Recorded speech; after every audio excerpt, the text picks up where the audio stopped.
अल्हम्दुलिल्लाह तकरीबन कोई 925 बच्चों ने नियर पीयर और एसबीआई में मिला के पढ़ा।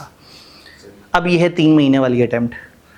3 महीने वाली अटैम्प्ट कुछ लोग दे रहे होंगे, कुछ नहीं दे रहे होंगे। तो फिर हमने सोचा कि हम अपने तरफ से कोशिश करते हैं, चूँकि जब जैसे ही कॉलेजेस को पता है कि भाई ये अटैम्प्ट है, इसकी लाइफ भी बेचारी 3 महीने की और इसमें पता नहीं कितने लोग आएंगे और उनका पता नहीं कितना इंटरेस्ट होगा, तो इसलिए ज़्यादातर जगह क्लासेस नहीं है, वही पिछले सेशन की क्लासें एज इट इज़ उठा के दे रहे हैं। लेकिन अब 3 महीने का मिजाज और है। इससे पहले जो सेशन गुजरा था वो 6 महीने था। 6 महीने का जो तरीका होता है वो ज़रा स्लो चल रहे होते हैं। उस वक्त 2 डेज़ अ वीक क्लास होती थी, लोग 2-3 सब्जेक्ट साथ लेके चल रहे होते थे। ये जो 3 महीने की अटैम्प्ट है, इसका एक फ़ायदा ये है कि आपका एक सब्जेक्ट आपकी ग्रिप में रहता है और आप हर वक्त उसे पढ़ रहे होते हैं। उस वक्त 2 दिन सस्टेनेबिलिटी चल रहा होता था, 3 दिन कॉर्पोरेट लॉ चल रहा होता था, कुछ दिन कोई क्लास है, कुछ दिन कोई क्लास है, और उसके बाद बच्चे अल्टीमेटली पढ़ना पूरा हफ्ता होता था और 2-3 सब्जेक्ट उठा के पढ़ते थे, पढ़ाई भी सही नहीं होती थी। इस वक्त जो है वो फिर अब ये जो हमारी यहाँ पे फिज़िकल क्लासेस स्टार्ट होंगी, ये आज से onward 5 to 6 days a week चल रही होंगी और लगातार 6, 7, 8 हफ्ते जो है वो चलती रहेंगी। और इंशाल्लाह पेपर से एक डिसेंट टाइम पहले हम फ्री भी हो चुके होंगे रिवीजन समेत इंशाल्लाह। तो बस करना ये होगा कि इसमें साथ देना होगा। दूसरा, हमने इसको फिर दोपहर के करीब रखा, शाम रात में नहीं रखा, क्योंकि शाम रात में जिन बच्चों के लिए रखते थे वो हमसे क्लासें रात में रखवा के और ख़ुद गायब हो जाते थे, और फिर आके कहते थे सर क्लास तो बड़ी मज़े की लग रही है लेकिन अगर ऑनलाइन मिल जाए तो ज़रा ज़्यादा बेहतर है। तो 2023 में हमने फिज़िकल वाला एक्सपेरिमेंट किया था, तो उस वक्त बड़े कम वो बच्चे आए थे। कॉलेजेस अभी अपनी आखिरी 2018, 19, 20 वाली क्लासें ही उठा के चला रहे हैं, क्योंकि उसके बाद फ़िज़िकल क्लासेस होना बंद हो गई। तो इस वक्त the college with highest number of physical classes जो ऑफ़र हो रही हैं वो हमारा ही कॉलेज है। बस हमें शोर मचाना ज़्यादा नहीं आता, हमें ज़रा बहुत ज़्यादा उछल कूद करके मार्केटिंग करनी नहीं आती, लेकिन कोशिश ये है कि हम फाइनल लोगों का साथ दें। क्योंकि जैसे ही लोग फाइनल में जाते हैं तो वहाँ पे उनको क्लासेस वगैरह में बहुत ज़्यादा तंगी होती है, और बस उनको बना बनाया पिछला कोई सदियों पुराना पोर्टल मिल जाता है कि भाई इसमें से जो समझ आ जाए तो ठीक है। तो हमारी कोशिश ये है कि अब हमारी तकरीबन 4 आउट ऑफ 6 क्लासें तो रेगुलर फिज़िकल ऑफ़र हो रही हैं। हमने जो 2 बड़े सब्जेक्ट हैं उनको ऑनलाइन दिया है, यानी रिपोर्टिंग और कॉर्पोरेट लॉ, और जो 4 दरमियाने या थोड़े छोटे सब्जेक्ट हैं उनको हम ये 3 महीने के सेशन में कवर करेंगे। कॉर्पोरेट लॉ जो है वो ज़्यादती है 3 महीने में ख़त्म करना, तो असूलन उसकी जो भी अटैम्प्ट उठाए वो 6 महीने जहन में रख के उठाए। फिर भी बच्चों की फरमाइश थी तो हमने उसका एक ऑनलाइन रिकॉर्डेड वर्जन भी चला दिया है, जिसमें हम अपनी तरफ से 6 डेज़ अ वीक क्लासेस दिखाएंगे और हम धक्के से उसे 2-2.5 महीने में ख़त्म करने की कोशिश करेंगे। उस तरह के जहादी जज्बाती लोगों के लिए जो कहते हैं कि नहीं हम लुट मचा देंगे, तो हो जाए ख़तरों से टक्कर। क्या जानते हैं इस पेपर के बारे में? SRA CFEP 3, ये जो हमारा सस्टेनेबिलिटी रिपोर्टिंग एंड एश्योरेंस है। एक CFEP 3 और भी है SPM, वो पैरेलल चल रहा है और वो दिसंबर के बाद वो पक्का ख़त्म हो जाएगा, और फिर CFEP 3 हमारे पास यही बच जाएगा, which is SRA sustainability reporting and assurance. क्या जानते हैं इस पेपर के बारे में?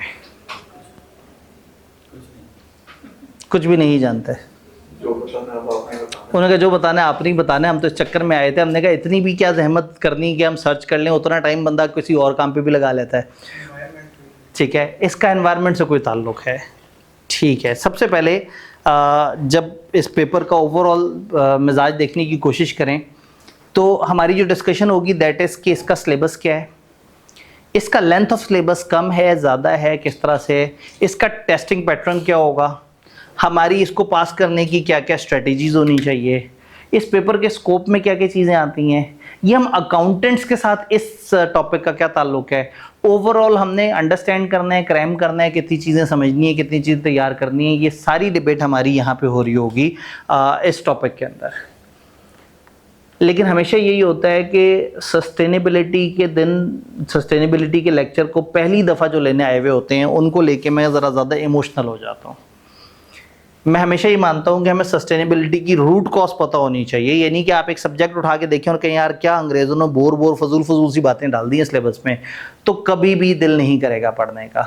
लेकिन अगर आपको एग्जैक्टली समझ आ जाए कि सस्टेनेबिलिटी क्या है और इसका रिस्पॉन्सिबिलिटी वाला एलिमेंट क्या है, और being accountant, being chartered accountant, being sustainability professional, हम लोगों का क्या फ्यूचर है और हम लोग इसको किस तरह से चीज़ों को लेके चलें। फिलहाल चार्टर्ड अकाउंटेंट्स को साइड पे कर दें, अकाउंटिंग प्रोफेशन को साइड पे कर दें। Sustainability is our responsibility for a liveable future. Sustainability लफ्ज़ से मतलब सस्टेन करना, चीज़ें सस्टेन होनी चाहिए। यानी कि अगर मैं थोड़ा सा वो करूं तो कुछ अरसे पहले दुनिया बहुत ग्रीन होती थी, बड़ी हैप्पी होती थी, लोग जो है वो बड़े अच्छे तरीके से चल रहे होते थे, खुश थे, एक दूसरे के साथ मिल के चलते थे, बड़े छोटों का एहतराम करते थे, छोटे बड़ों की रिस्पेक्ट करते थे, लोगों के पास पानी था, लोगों के पास रिसोर्सेज थे, लोग अपने खेतों में काम करके आके और शाम के बाद अपने घर वालों के साथ टाइम गुजारते थे, घर से नौकरी पे जाने वाले लोग नौकरी पे जाते थे, नौकरी से वापस आ जाते थे, ना बहुत ज़्यादा टेंशनें थी, ना बहुत ज़्यादा रील्स देखते थे, ना मोबाइल वगैरह का था। किसी रिश्तेदार की शादी होती थी, अपना काम धंधा बंद करके और एक एक महीने के लिए वहाँ पे चले जाते थे, सब खुश रहते थे, एक दूसरे की मदद करते थे। ज़मीन के नीचे जो है वो खोदते थे तो 25-30 फुट पे पानी निकल आता था, और जो भी फसल काश्त करते थे उसमें मुनासिब मुनाफा भी हो जाता था। हमारी जो खादें थीं वो भी बेहतर थीं, और हमारे जो ये स्प्रे वगैरह थे ये इतने जहरीले नहीं होते थे कि आपकी अपनी प्रोडक्टिविटी ख़त्म कर दे। लोग जी रहे थे, 8-8 10-10 बच्चे भी होते थे, वो सारे पल भी रहे होते थे, खाने भी खा रहे होते थे, मेहमान के आने पे उदास भी नहीं होते थे। दुनिया एक दूसरे को लेके बड़ी अकोमोडेटिंग थी, बड़ी खुश थी। कारोबार करने वाले अच्छा प्रॉफिट कमाते थे, प्रॉफिट कमाने वाले खुश रहते थे। बट अब दुनिया थोड़ी सी ऐसी हो गई है, जो ग्रीनरी है थोड़ी सी कम हो गई है, कुछ मुस्कुराहट के साथ कुछ शान पट्टी वाले चेहरे भी नज़र आना शुरू हो गए हैं। अब जो है ना ज़रा थोड़ा सा लोग चालाकियों पे हैं, थोड़ा थोड़ा सा ग्रीनरी की जगह ले ली है, कुछ धुएं देने वाली फैक्ट्रियों ने, कुछ बिल्डिंग्स बन गई हैं, कुछ इस तरह से मामलात हो गए हैं, और हम जा किस तरफ रहे हैं। अगर हम अडॉप्ट नहीं करेंगे सस्टेनेबिलिटी को तो दुनिया तकरीबन जलना शुरू हो जाएगी। हम बिल्डिंग्स बना बना के, कंक्रीट की दीवारें बना बना के अल्टीमेटली चीज़ों को ख़राब कर देंगे। मुझे जो दुनिया मिली है वो आप लोगों को नहीं मिली, जो आप लोगों को दुनिया मिली है वो आपसे अगली नस्ल को नहीं मिलेगी। जो मुझसे पहले वालों के पास दुनिया थी, मेरे पास वो दुनिया नहीं है। मैं अक्सर हैरान होता हूँ कि हमसे बड़े इतने पुरखलूस कैसे होते थे। अचानक से पूरा टब्बर 25 बंदों के साथ दूसरे के घर पहुंच जाता था, और दूसरा इंतहाई खंदा पेशानी से उसे इस्तकबाल करता था। घर में बुलाते थे और जनाब सहन में चारपाइयाँ बिछा देते थे, किसी बार चारपाई नहीं भी होती थी, ज़मीन पर गद्दा डाल के लेट जाता था। जो घर में दाल वगैरह बनी होती थी वही खा रहे होते थे, मिल बांट के बैठते थे, एक प्लेट में 3-3 लोग खा रहे हैं और सब खुश हैं, और पता नहीं क्या जादुई दौर था, और सारे लोग बड़े कंफर्टेबल होते थे। चेहरों पे वो मायूसियाँ, परेशानियाँ, उदासियाँ नहीं थीं। लोग 90-90 साल तक लंबी लंबी ज़िंदगी जीते थे, 90 साल से 100 साल के दरमियान चल रहे होते थे। 80 साल का बाबा जो है वो अपने काम खुद कर रहा होता था। और हमारी इस वक्त दुनिया कैसी हो गई है, अब जो है वो किसी को कोई दूसरा बर्दाश्त नहीं है। गर्मी ज़रूरत से ज़्यादा बढ़ गई है, रिसोर्सेज मिल नहीं रहे, तमाम लोग डबल शिफ्ट में नौकरियां कर रहे हैं और उसके बाद भी अपने खर्चे पूरे नहीं कर पा रहे, और अजीब से हैरान है। और 2-2 3-3 बच्चों से ज़्यादा बच्चे नहीं हैं फैमिलियों के, और सब के सभी हर वक्त गोल गोल घूम रहे हैं, और किसी के चेहरे पर सुकून, इत्मीनान नहीं है। दुनिया ख़राबी की तरफ जा रही है।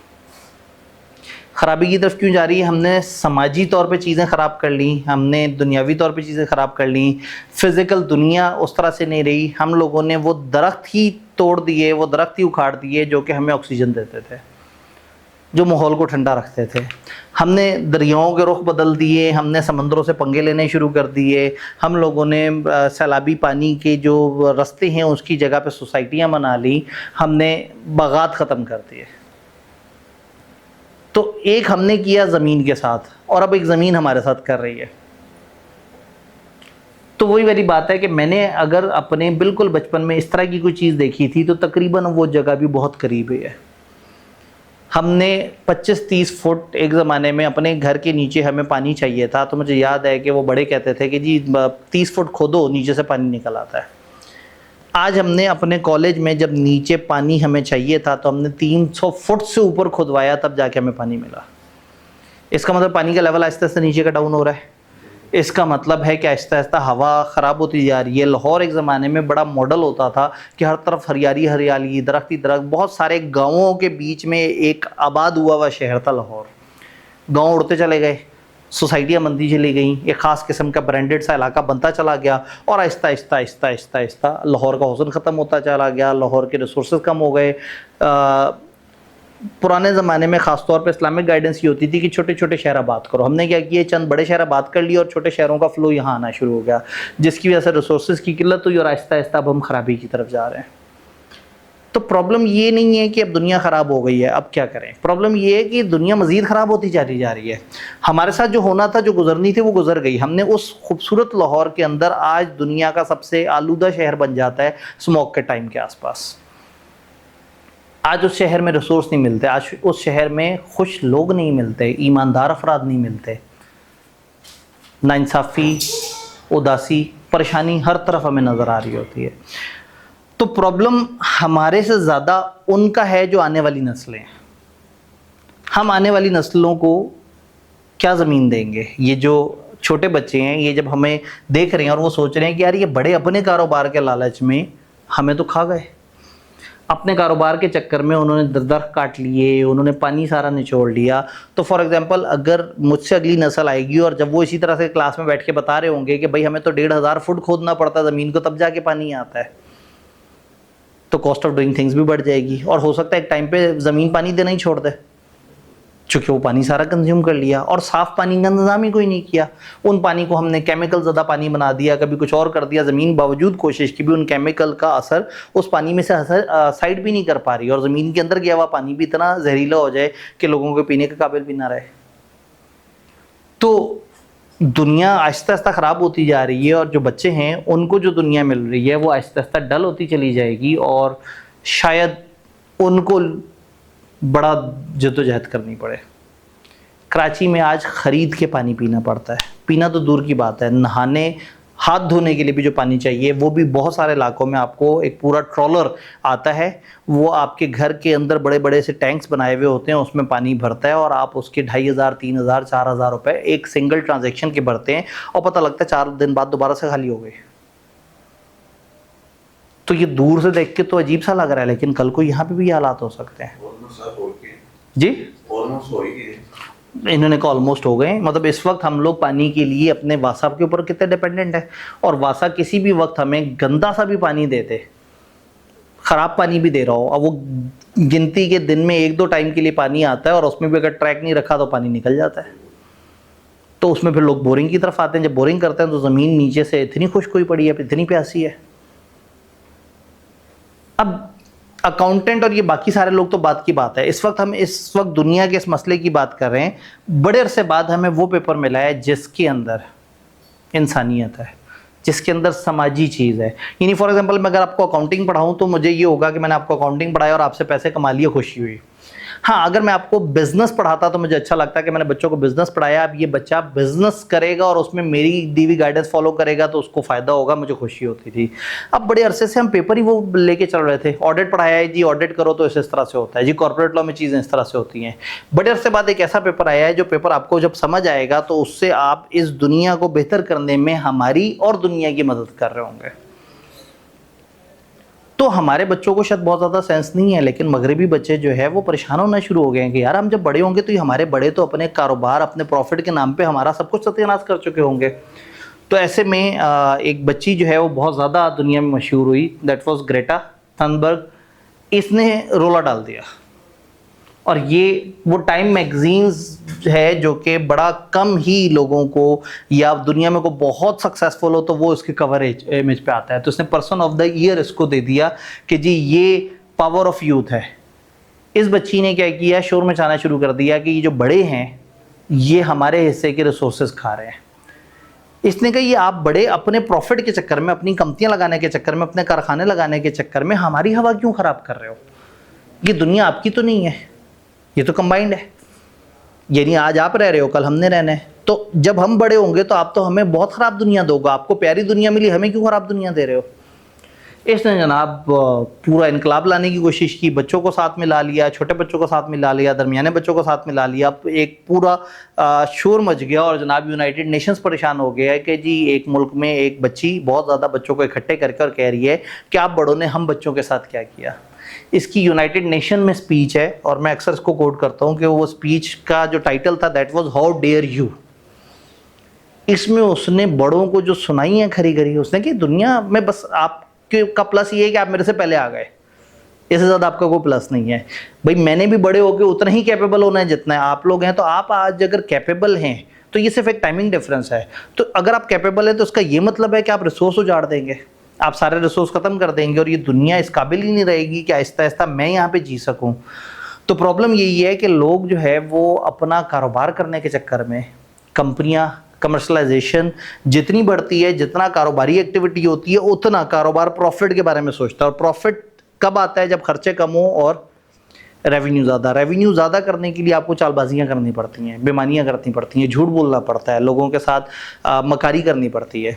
खर्चे कम करने के लिए क्या करना पड़ता है? कम पैसों में एम्प्लॉइज से काम करवाना पड़ता है, हल्की क्वालिटी के मटेरियल इस्तेमाल करने पड़ते हैं, चीज़ों में मिलावट करनी पड़ती है। फैक्ट्री से धुआं निकल रहा है तो धुआं निकलता रहे, खैर है, उस धुएँ को कवर करने के ऊपर मैं क्यों खर्चा करूँ? कोई बात नहीं, दुनिया को ख़राब कर रहा है, दुनिया को पहले कौन सा कम लोग ख़राब कर रहे हैं। तो होता ये है कि जो बिजनेस माइंडेड सोच है, ये कारोबार करते हुए पैसे कमाते भूल जाते हैं कि दुनिया को हमने बेहतर भी रखना है। और फिर 10 साल बाद वही बंदा बैठा कह रहा होता है, यार ये मेरा शहर जो है ये तो कभी बड़ा हवादार होता था, अब तो हवादार ही नहीं है। अब कराची में जब हीट वेव आती है तो एक दफ़ा लग समझ जाते हैं, चूँकि वहाँ से दरख्त बिल्कुल नोच डाले।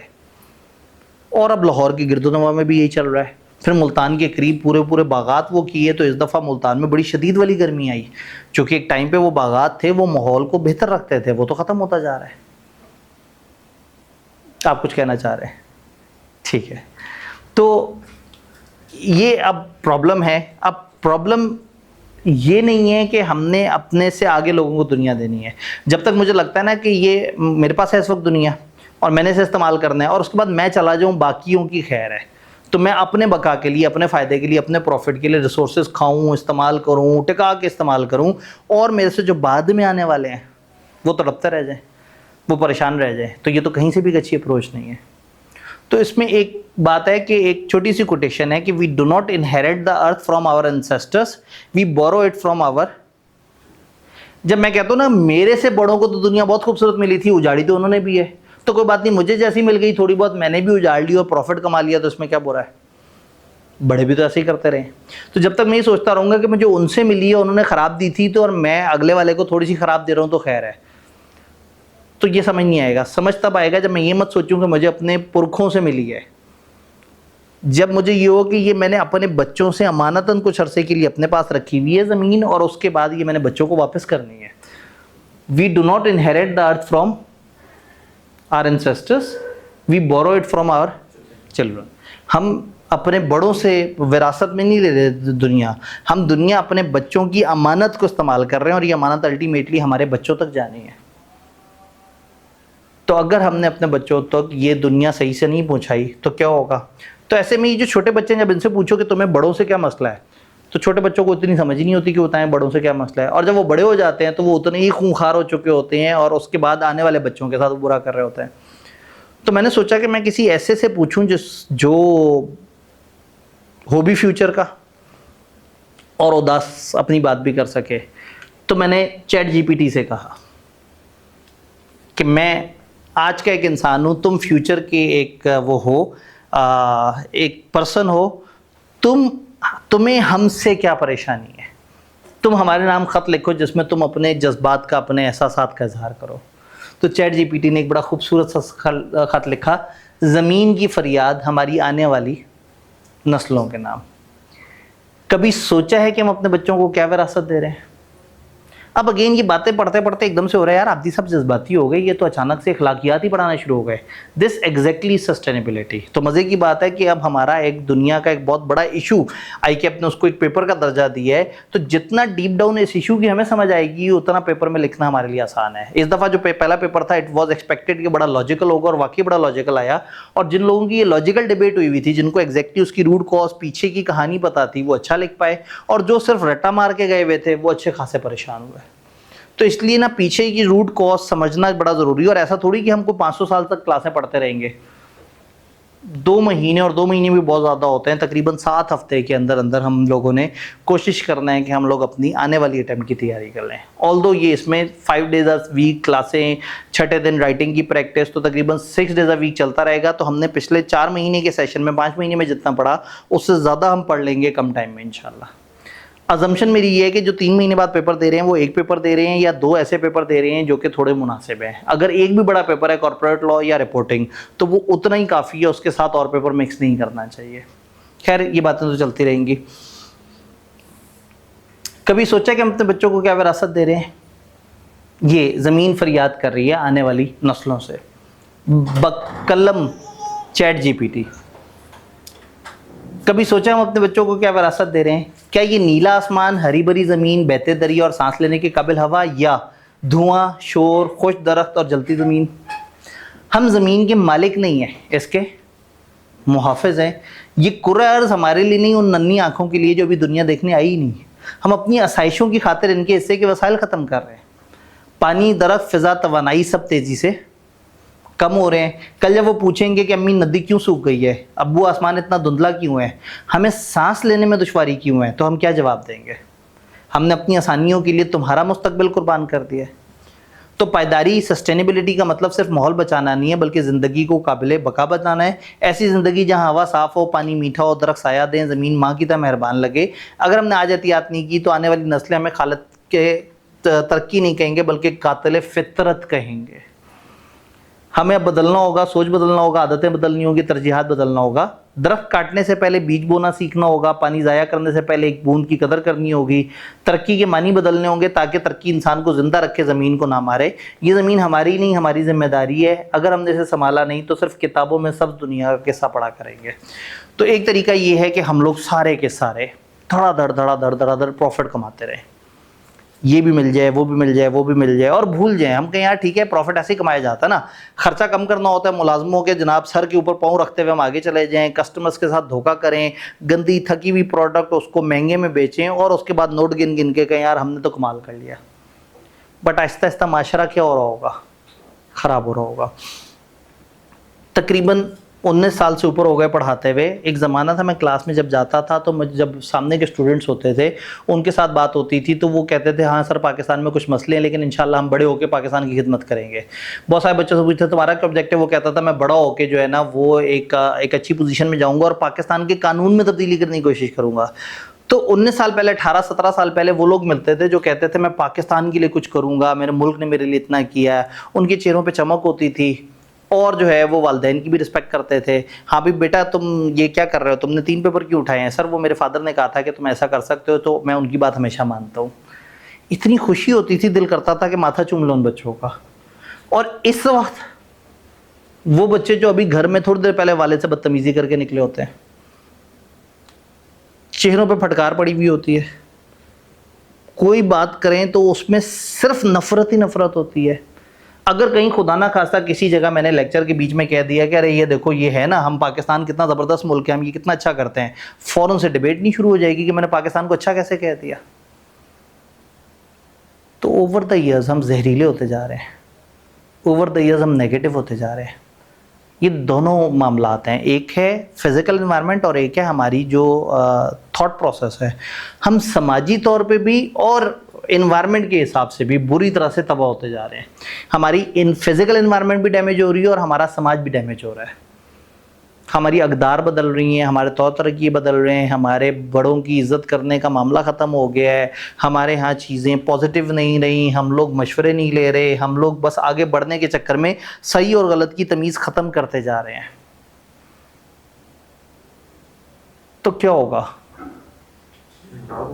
एक दिन ख़त्म हो जाएगा सब। एक दिन अपना ही कोई मुलाजिम हमें कत्ल कर देगा। एक दिन हम सांस ना लेने की वजह से मर जाएंगे, क्योंकि हम सब तो दरख्त काटते गए होंगे, हम सब ने तो दुनिया को बेड़ा गर्क कर दिया होगा। तो सब के सब बहुत ज़्यादा प्रॉफिट कमाते एक दिन खुद ही इसका शिकार हो जाएंगे। कोई केमिकल ज़्यादा सी को प्रोडक्ट कंज्यूम करके मर चुके होंगे। क्या रोका जा सकता है? क्या माइनस किया जा सकता है? माइनस करना बड़ा स्टेप है। पहला स्टेप क्या है? ब्रेक। मतलब फ़र्ज़ करें अगर जब हम छोटे थे तो पाकिस्तान का 15% पे फ़र्ज़ करें जंगल होते थे। जब हम बड़ी एज को पहुँचे तो पता लगा 10% हिस्से पे जंगल रह गए। जब थोड़े और बड़े हुए तो फॉर एग्जांपल पता लगा कि 5% हिस्से पे जंगल है। और अब अगर आज की डेट में 1% पे जंगल है तो इसका मतलब बेसिकली 15% से नीचे आ रहा है। तो जब वो 15% से 10% पे था, अगर वहाँ पे लोग एकदम से रुक के कहते अब बस 15 पे वापस जाए या ना जाए, 10 से नीचे नहीं जाने देना। तो सस्टेनेबिलिटी इज़ कि आपको जो दुनिया मिली है, मुझे जो दुनिया मिली है, हम आने वाली पीढ़ी को, आने वाली नस्ल को, आने वाले लोगों को इससे ख़राब मत दें। इसको सस्टेन करें, कम से कम इसको यहाँ रोके रखें, थोड़ी सी बेहतरी की तरफ चले जाए तो बहुत अच्छी बात है। अब इस सारे उसमें ये जो दुनिया के मसलों मसाइल हैं, ये हम क्यों पढ़ रहे हैं और इसमें हम अकाउंटेंट्स का क्या किरदार आ गया, सस्टेनेबिलिटी का अकाउंटेंट से क्या ताल्लुक। देखिए, एनवायरनमेंट इंडिविजुअल्स ने ज़्यादा ख़राब किया, बिजनेसेस ने, कॉर्पोरेशंस ने। बिजनेसेस ज़्यादातर पार्टनरशिप फॉर्म में होते हैं या कंपनियों की फॉर्म में होते हैं? कंपनियों की फॉर्म में होते हैं। तो बेसिकली ये जो बिजनेस की दुनिया है, ये कंपनियों ने रेगुलेट की। जब कंपनियों ने रेगुलेट की तो उन्होंने कबाड़े किए।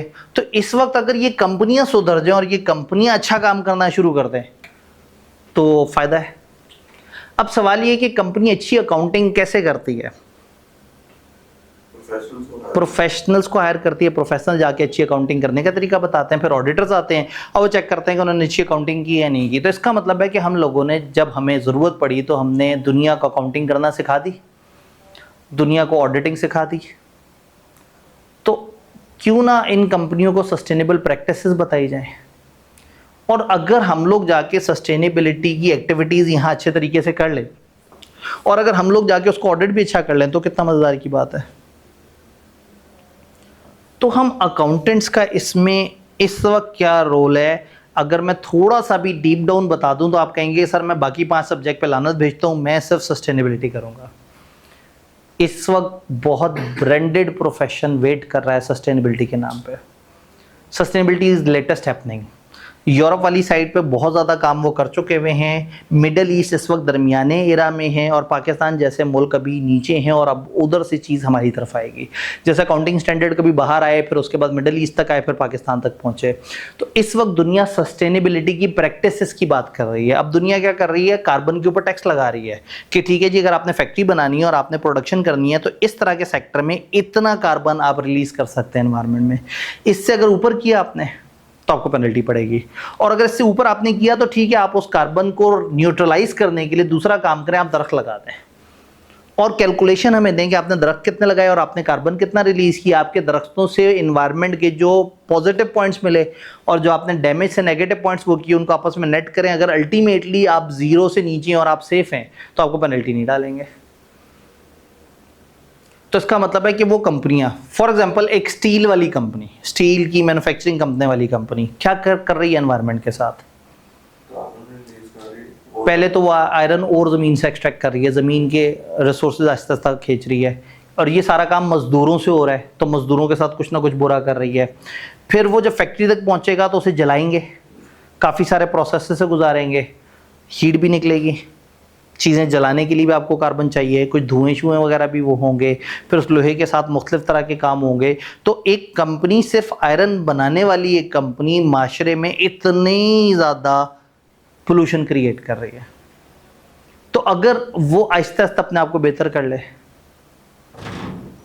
तो चीज़ें कितनी बेहतर हो सकती हैं। वो कंपनियां जो कि मैक्सिमम लेवल पे चीज़ें सर्व कर रही हैं, फॉर एग्जांपल एक कंपनी जो पूरे पाकिस्तान को चीज़ें बेच रही है, अगर वो प्लास्टिक के शॉपर के बजाय कागज़ में बेचना शुरू कर दे तो क्या होगा, एक दिन की हज़ारों यूनिट्स या लाखों यूनिट्स की सेल, या पूरे साल में करोड़ों जो उनकी सेल्स हुई, उसमें करोड़ों प्लास्टिक के शॉपर इस्तेमाल नहीं हुए, कागज़ के हुए। कागज़ ज़मीन में घुल जाएगा, पानी के साथ होगा, आहिस्ता आहिस्ता ज़मीन का हिस्सा बन जाएगा, लेकिन प्लास्टिक ज़मीन का हिस्सा नहीं बनेगा।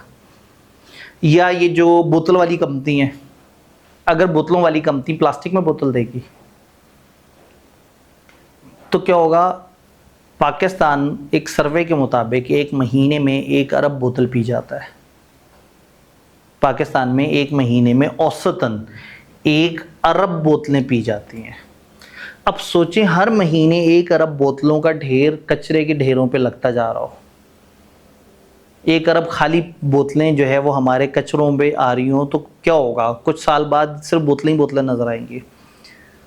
लेकिन अगर एक कंपनी कहे कि नहीं, हम शीशे की बोतल देंगे, शीशे की बोतल में पिलाएंगे, फिर शीशे की बोतल कलेक्ट करेंगे, उसे दोबारा से धोएंगे, उसमें फिर से भरेंगे और फिर से देंगे, तो शायद वो एक बोतल में वो बोतल अपनी लाइफ में शायद 500 लोगों को मुँह मशरूब पिला दे, जिसके लिए 500 प्लास्टिक की बोतलों की ज़रूरत पड़ती है। तो इसका मतलब है कि पेप्सी कोक ने अगर बैठ के थोड़ा सा वर्किंग की और अपने शीशे की बोतल को ज़्यादा प्रमोट करना शुरू कर दिया और कहा दुकान पे आके पियो, और अगर घर लेके जाना है तो उसके डिपॉजिट जमा कराओ और फिर उसके बाद बोतल वापस करके हमसे अपना डिपॉजिट भी वापस ले लो। तो अगर एक दफ़ा इन कंपनियों ने लोगों को इनकरेज किया कि आपने शीशे की बोतलों से पीना है, तो अल्टीमेटली पाकिस्तान में कई अरब प्लास्टिक की बोतलें आने से बच जाएंगी, एक दो कंपनियों के इनिशिएटिव लेने से। लेकिन सर इसमें कंपनीज के साथ आप पर्सनली भी तो बहुत ज़्यादा वो है ना, जैसे लेजियस लगिश कह रहे हैं हम हो चुके हैं कि हम ये नहीं चाहते कि आके बोतल लेकर आए फिर उसको वापस भी करें और उसे पैसे भी लें। इन्होंने कहा कि अब हम सुस्त भी तो हो गए हैं, तो अब हम प्लास्टिक की बोतल पकड़ेंगे, आराम से हो जाएंगे, जहां वो की वहां पे फेंक देंगे, और बल्कि इतने सोचते हैं कि कचरे का डब्बे का भी क्या इंतजार करना, सड़क पे ऐसा करके फेंक दें, कोई ना कोई तो उठा ही लेगा। अब अगर कंपनी वाले ये कहें कि प्लास्टिक की बोतल महंगी और शीशे की सस्ती है, तो कुछ लोग जिनके लिए 3-4 रुपए हैं में, वो शीशे पे शिफ्ट हो जाएंगे।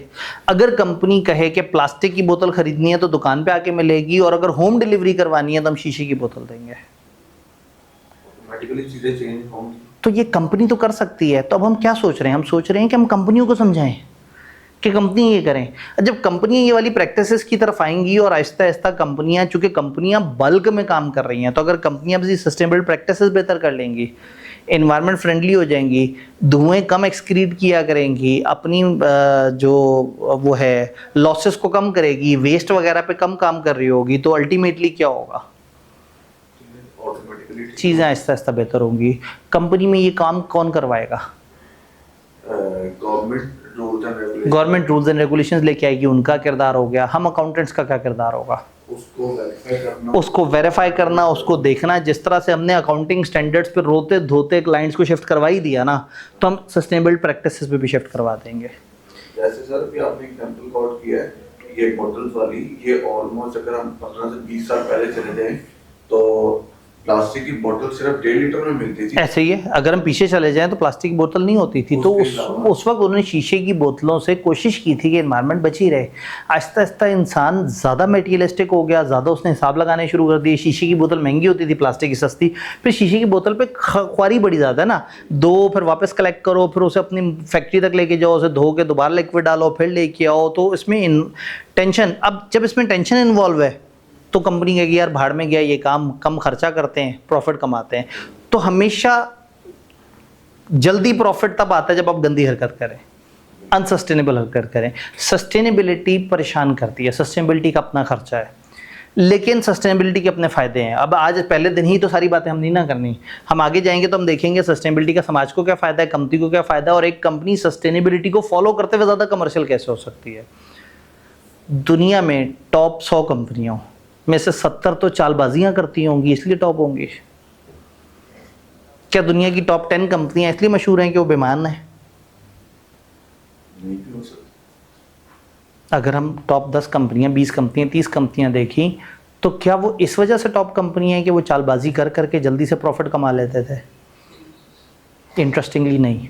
दुनिया की टॉप 100 कंपनियां देखेंगे तो 70 वो कंपनियां जो एथिकल कंपनी हैं, जो सही बिजनेस कर रही हैं, जो झूठ नहीं बोल रही, जो जिनका तराजू सही है, जो तोल सही रहे हैं, जो डील सही कर रहे हैं, जिनकी पॉलिसीज ट्रांसपेरेंट हैं, जो एनवायरनमेंट फ्रेंडली हैं, जो अपने एम्प्लॉइज़ के साथ बुरा नहीं करते। तो सस्टेनेबिलिटी लॉन्गर रन में is a commercial thing, longer run में। बट शॉर्टर रन में बिजनेस को लगता है कि तकलीफ है, चीज़ें परेशान है। अब बहुत पुरानी बात करता हूँ, एक ज़माना था जब अकाउंटिंग के स्टैंडर्ड्स ताज़ा आए थे, तो हम अकाउंटेंट्स उस वक्त तक सादा अकाउंटिंग तो करते थे। जब स्टैंडर्ड्स आना शुरू हुए तो अचानक से अकाउंटेंट्स ने जल्दी जल्दी से ड्रॉप किया। दुनिया में आहिस्ता आहिस्ता चीज़ें आ रही थी और इन अकाउंटेंट्स को दुनिया में अच्छी अच्छी नौकरियाँ मिलती चली गई, क्योंकि इन्हें वो अकाउंटिंग स्टैंडर्ड्स आते थे।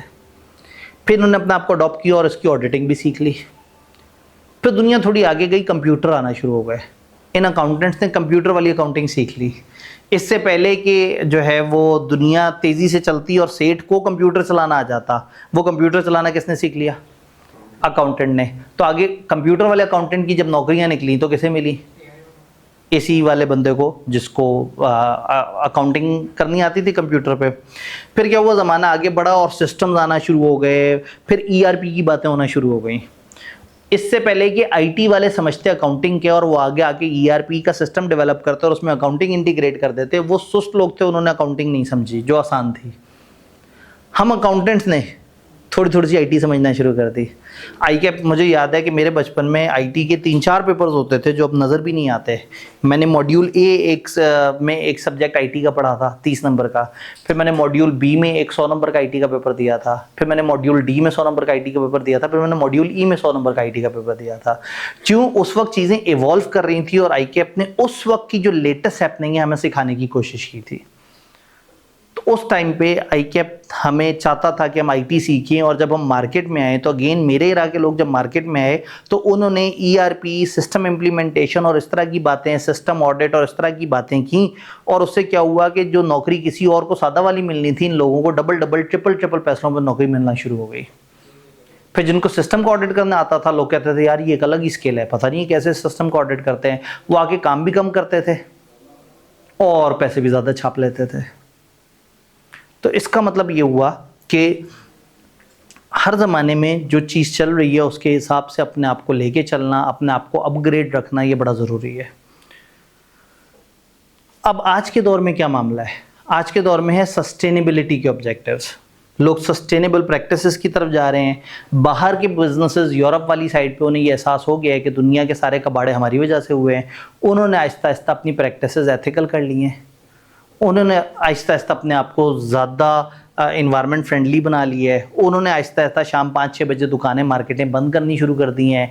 वो लोग सुबह के वक्त उठना शुरू हो गए हैं, वो सनलाइट को इस्तेमाल करना शुरू हो गए हैं, वो लोग एथिकल होते चले जा रहे हैं।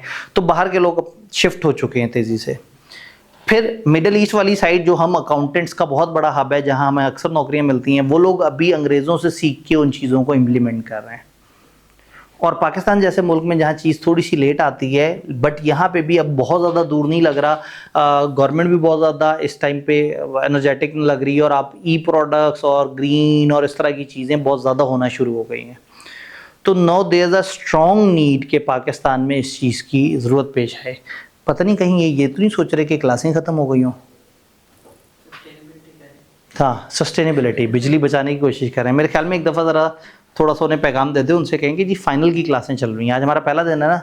तो उन्होंने सोचा होगा लो जी बस इस वक्त तो सुकून है। वैसे तो लाइब्रेरी में भी बच्चे बैठे हुए, तो अगर जनरेटर नहीं चला तो इसका मतलब है कुछ और ख़तरनाक है। और जनरेटर तो वैसे ही अनसस्टेनेबल है। सस्टेनेबिलिटी का बहुत बड़ा फ़ायदा ये है कि आप सस्टेनेबिलिटी के नाम पर खर्चा कम कर लेते हैं। प्लास्टिक के शॉपर देने बंद कर दिए लोगों ने, कहा ये क्यों? होने गई जी सस्टेनेबिलिटी। पैसे दे के आप कपड़े वाला बैग हमसे ख़रीद लें। इसी तरह से इलेक्ट्रिक गाड़ी दी जी, ये गाड़ी दूसरी गाड़ी से 15 लाख महंगी है, क्यों? ये एनवायरनमेंट फ्रेंडली है। तो सस्टेनेबिलिटी इस वक्त एक टॉपिक ऑफ द टाउन है, एक ब्रांडेड चीज़ है, लोग उसे पसंद कर रहे हैं, लोग उस तरफ आना चाह रहे हैं, और दुनिया को समझ आ गई है। स्टेट बैंक पाकिस्तान का, इंटरनेशनल जो आईएमएफ है, उसके अलावा इंटरनेशनल जो आपके बैंक है, वर्ल्ड बैंक वगैरह, ये सब के सब चाह रहे हैं कि कंट्रीज़ इस तरफ आएँ। यूनाइटेड नेशंस इस तरफ चाह रही है। दुनिया को टारगेट्स मिले हैं। इस वक्त हमें 2050 का टारगेट मिला है कि 2050 तक आप न्यूट्रल होने की कोशिश करें। जितना आप एनवायरनमेंट को कार्बन डाइऑक्साइड दे रहे हैं, कम से कम उतनी ऑक्सीजन दें या उसको न्यूट्रलाइज करें, ताकि आप एनवायरनमेंट को मज़ीद हर अगले साल ख़राब ना कर रहे हो और आप बेहतरी की तरफ लेके आ रहे हो। मैंने देखा दुनिया के मुख्तलिफ मुल्कों में जा के कि वहाँ उन्होंने अपनी बेहतर प्रैक्टिसेस से अपने टेम्परेचर वापस हासिल कर लिए। वो जो एक ज़माने में मुझे याद है कि हमारे बचपन में गर्मी मुनासिब होती थी, अब वो गर्मी उतनी मुनासिब नहीं रही। हमारे बचपन में हर दूसरे तीसरे दिन मौसम ख़राब होने के बाद बारिश हो जाती थी, अब वो नहीं होती। तो बहुत सारी चीज़ें आउट हो गई हैं, इसलिए कि हम ग्लोबल वार्मिंग की तरफ चले गए हैं, हम ख़राब प्रैक्टिसेस की तरफ चले गए हैं और चीज़ें बेहतर तरीके से नहीं लेके चल रहे। तो now this is the time कि कंपनियां सोच रही हैं कि हम सस्टेनेबिलिटी की तरफ जाएं। अब सब सस्टेनेबिलिटी की तरफ जाएंगे तो क्या होगा? उन्हें पानी कम इस्तेमाल करना होगा, उन्हें इन्वायरमेंट की मॉनिटरिंग करनी होगी, उन्हें कार्बन की काउंटिंग करनी होगी, उन्हें अपने एम्प्लॉई कॉस्ट वगैरह को देखना होगा, उन्हें लोगों को ट्रेनिंग देनी होगी, और ये सारा काम वो जो करेंगे वो बताएंगे कि हम करते हैं, तो लोग उन पर भरोसा कर लेंगे। वो अपनी, जिस तरह से हम फाइनेंशियल स्टेटमेंट्स में बताते हैं कि हमारे इतने प्रॉफिट हुए, तो इस तरह से आप सस्टेनेबिलिटी रिपोर्ट्स में बताएंगे कि हम बहुत अच्छे हैं, हमने एनवायरनमेंट के साथ इतना अच्छा किया, हमने सोशल के साथ इतना अच्छा किया। तो ये रिपोर्ट बनाने के लिए भी यू नीड प्रोफेशनल्स। हम अकाउंटिंग करने के लिए भी तो डाटा कैप्चर करते हैं ना, कि क्या एंट्रियाँ थी, क्या डेबिट क्रेडिट था, किसको पहले प्लस करें, किसको माइनस करें, ये कैसे होगा, वो कैसे होगा। इस तरह से अब आप एनवायरमेंटल अकाउंटिंग करेंगे, सोशल अकाउंटिंग करेंगे, आप डाटा कलेक्ट किया करेंगे, आप डाटा प्रेजेंट किया करेंगे, आप उसको डिफरेंट फॉर्म्स दिया करेंगे। जैसे अकाउंट जैसी सीधी चीज़ पे भी आज फाइनेंशियल स्टेटमेंट्स की शक्ल कैसे बनानी है, इसके ऊपर भी एक सियाना आदमी लाखों रुपए छाप लेता है इस वजह से, क्योंकि उसको प्रेजेंट करना आता है, उसकी रिपोर्टिंग करनी आती है। तो फिर सस्टेनेबिलिटी रिपोर्टिंग करने वाले कुछ लोग होंगे, कुछ उनका फ्यूचर होगा। फिर कुछ ऐसे लोग होंगे जो सस्टेनेबिलिटी के बारे में ऑडिट करके बताएंगे कि सस्टेनेबिलिटी ठीक हो रही है या नहीं हो रही है, सही प्रैक्टिसेस हैं या नहीं है। तो अल्टीमेटली ये जो आपका अकाउंटिंग प्रोफेशन है, इसके अंदर कल को बहुत सारी नई जॉब्स हैं, बहुत ज़्यादा पैसे भी इन्वॉल्व हैं। आज इस वक्त भी बहुत सारे लोग जो पाकिस्तान बैठ के मिडल ईस्ट इंटरव्यू दे रहे हैं, अक्सर वहाँ पे जो है वो अरबी उनसे पूछता है कि सस्टेनेबिलिटी के ऊपर तुम्हारा क्या एक्सपीरियंस है, सस्टेनेबिलिटी के ऊपर तुम्हारी क्या राय है। तब आगे जाके आहिस्ता आहिस्ता, जिस तरह से एक ज़माने में अकाउंटेंट को साथ साथ आईटी की नॉलेज भी होनी चाहिए थी, तो आज के अकाउंटेंट को सस्टेनेबिलिटी की नॉलेज भी होनी चाहिए। आईकेप ने बड़ा फ्यूचरिस्टिक स्टेप लिया, टाइम से समझा कि sustainability is the need of the accountants और ये फ्यूचर है। उसने बड़ी जल्दी आप लोगों को एक पेपर दे दिया और हम इस वक्त वो स्टैंडर्ड्स पढ़ रहे हैं जो 2025-26 लेवल के स्टैंडर्ड हैं। हम नॉर्मली दुनिया से 4-5 साल पीछे चल रहे होते थे, लेकिन यहाँ इस वक्त हम वो स्टैंडर्ड्स पढ़ रहे हैं जिनमें से कुछ तो 2026 के दिसंबर से एप्लीकेबल है और आईकेप ने भी से हमारे सिलेबस में डालती हैं। फ़ायदा क्या होगा? हम ज़्यादा जॉबेबल हो जाएंगे, हम ज़्यादा इक्विप हो जाएंगे लेटेस्ट हैपनिंग से, हम ऑडिट फर्म्स बना सकेंगे, हम अपने छोटे छोटे से सेक्टर्स बना के लोगों की मदद कर सकेंगे, हम ज़्यादा मोबाइल हो जाएंगे, हमारी मोबिलिटी बेहतर हो जाएगी। एंड मोस्ट इम्पॉर्टेंटली वो सारी बात जो कि पैसों से बहुत ओवर एंड अबव है, हम दुनिया सुधारने में अपना रोल प्ले करेंगे। पहले जब आप अपने सेठ को कहते थे कि ये प्रॉफिट यूँ दिखाओ और यूँ दिखाओ, तो उसमें सिर्फ अच्छाई ईमानदारी वाली बात होती थी। अब जब आप इन कंपनियों को कहेंगे कि सस्टेनेबिलिटी रिपोर्टिंग ऐसे करो, तो अल्टीमेटली आप एक बेनिफिट दे रहे होंगे पूरी सोसाइटी को।